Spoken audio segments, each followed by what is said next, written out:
አንድ አስገራሚ ጥያቄ ልጠይቃችሁ። ሀገራችሁን ከጠላት ሰላዮች እንዲከላከል ታላቅ ስልጣን ሰጥታችሁ የሾማችሁት ግለሰብ ራሱ ለጠላት ሀገር የሚሰልል የሞሳድ ወኪል ቢሆን ምን ይሰማችኋል? ይህ ታሪክ አይደለም። ይህ የኢራኑ የቀድሞ ፕሬዝዳንት መሐመድ አህመዲን ነጃድ መላው ዓለምን ያስደነገጡበት መራራ ምስክርነት ነው። ኢራን ውስጥ ሞሳድን እንዲያድን የተቋቋመው የጸረ ስለላ ክፍል ኃላፊ ራሱ የሞሳድ ሰላይ ነበር ሲሉ የሰጡት ቃል በቴሄራን ቤተ መንግስት ውስጥ ታላቅ መሸበርን ፈጥሯል። በእስራኤል የሚገደሉ የኢራን ጀነራሎች፣ በቴሄራን እምብርት የሚሰረቁ የኒውክሌር ሚስጥሮችና የውስጥ ክህደት። ዛሬ በዚህ ልዩ ዘገባችን በእስራኤልና በኢራን መካከል ያለውን ድብቅ ጦርነትና እስራኤል የኢራንን የደህንነት መዋቅር እንዴት እንደሰባበረችው በዝርዝር እንመለከታለን። ወደ ዝርዝር ትንታኔው ከመግባታችን በፊት እንደዚህ ያሉ ወቅታዊና ጥልቅ መረጃዎች በፍጥነት እንዲደርሷችሁ ረቂቅ ሚዲያን ሰብስክራይብ በማድረግ የደወል ምልክቱን ይጫኑ። ቪዲዮውን ከወደዳችሁት ላይክ ማድረግ እንዳትረሱ። ባለፉት ጥቂት ሳምንታት የእስራኤል መከላከያ ኃይል ወይም አይዲኤፍ በኢራን የቁድስ ኃይልና በሊባኖሱ ሄዝቦላ ላይ የማያቋርጥና እጅግ ስልታዊ የሆኑ ጥቃቶችን ሰንዝሯል። በሶሪያ ደማስቆ በሚገኘው የኢራን ቆንስላና በተለያዩ ሚስጥራዊ ስፍራዎች ላይ የተፈጸሙ ጥቃቶች የኢራንን ከፍተኛ ወታደራዊ አመራሮች ለህልፈት ዳርገዋል። ጥያቄው ግን እስራኤል እነዚህ መሪዎች ያሉበትን ትክክለኛ ቦታ፣ ሰዓትና የደህንነት ሁኔታ እንዴት ልታውቅ ቻለች የሚለው ነው። እያንዳንዱ ጥቃት ልክ እንደ ቀዶ ጥገና ጥንቃቄ የተሞላበት ነው። ይህ የሚያሳየው እስራኤል በኢራን ወታደራዊ መዋቅር ውስጥ የገነባችው የስለላ መረብ ምን ያህል ጥልቅና አስፈሪ እንደሆነ ነው። ወደ ዋናው አነጋጋሪ ጉዳይ እንምጣ።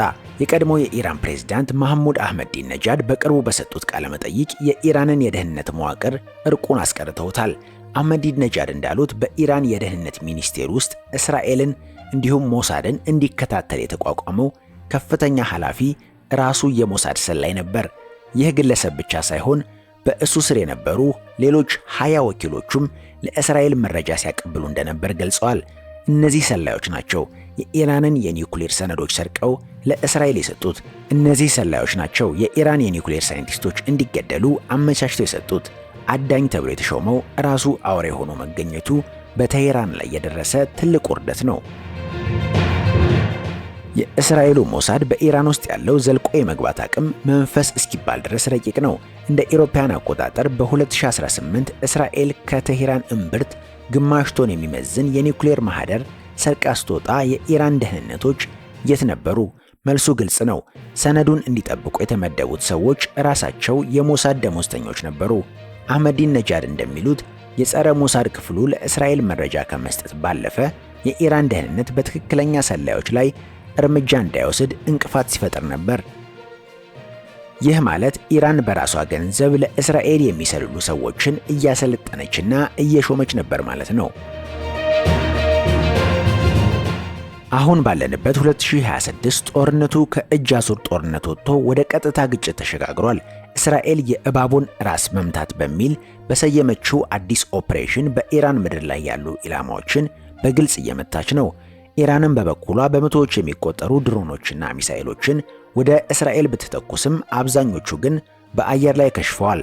ይህ የቴክኖሎጂና የደህንነት ብልጫ እስራኤልን በአካባቢው የበላይ አድርጓታል። ነገር ግን ትልቁ ድል የተመዘገበው በጦር ሜዳ ሳይሆን በቴሄራን የደህንነት ቢሮዎች ውስጥ ነው። ኢራን ማን እንደሚሰልላት፣ ማን ታማኝ እንደሆነ ማወቅ ተስኗታል። ይህ የስለላ ውድቀት በኢራን ከፍተኛ አመራሮች መካከል ጥርጣሬን ዘርቷል። አህመዲን ነጃድ ይህንን ሚስጥር ይፋ ማድረጋቸው በስርዓቱ ውስጥ ያለውን ከፍተኛ መከፋፈል ያሳያል።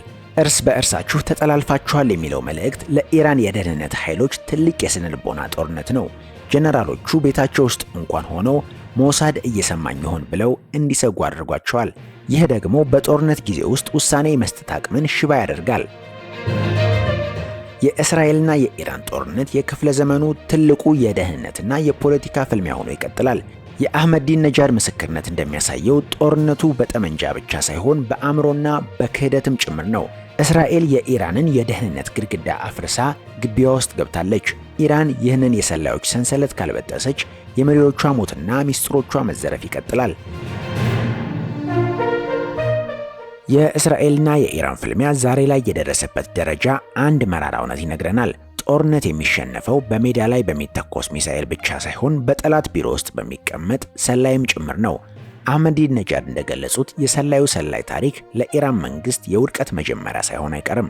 የገዛ ደህንነትህ የጠላትህ ደሞዝተኛ በሆነበት ዓለም ውስጥ የትኛውም ሚስጥር፣ የትኛውም ሳይንቲስትና የትኛውም መሪ ደህንነቱ የተጠበቀ አይደለም። አሁን ጥያቄው እስራኤል መቼ ትመታለች የሚለው አይደለም። ይልቁንም ከኢራን ከፍተኛ ባለስልጣናት መካከል ቀጣዩ የሞሳድ ወኪል ማን ይሆን የሚለው ነው። ዓለም ትንፋሿን ዋጥ አድርጋ የዚህን የጥላቻና የክህደት ድራማ ቀጣይ ምዕራፍ እየተጠባበቀች ነው። ይህ ዘገባ ለእናንተም ይነግራል። ኢራን የውስጥ ሰላዮቿን አጽርታ ከእስራኤል ጥቃት ራሷን መከላከል ትችል ይሆን? አስተያየታችሁን በኮሜንት መስጫው ላይ አጋሩን። ይህን ቪዲዮ ከወደዳችሁት ላይክ በማድረግ ለሌሎች እንዲደርስ አድርጉ። እንደዚህ ያሉ ወቅታዊ ሚስጥራዊና ጥልቅ ትንታኔዎች በፍጥነት እንዲደርሷችሁ ደግሞ የቻናላችን ቤተሰብ ይሁኑ። ሰብስክራይብ ካደረጋችሁ በኋላ አዳዲስ ቪዲዮዎችን ስንለቅ ወዲያው እንዲመጣላችሁ የደውል ምልክቷን መጫን እንዳትረሱ። ስለተከታተላችሁ እናመሰግናለን። በቀጣይ አስገራሚ ዘገባ እስከምንገናኝ ሰላም ቆዩ።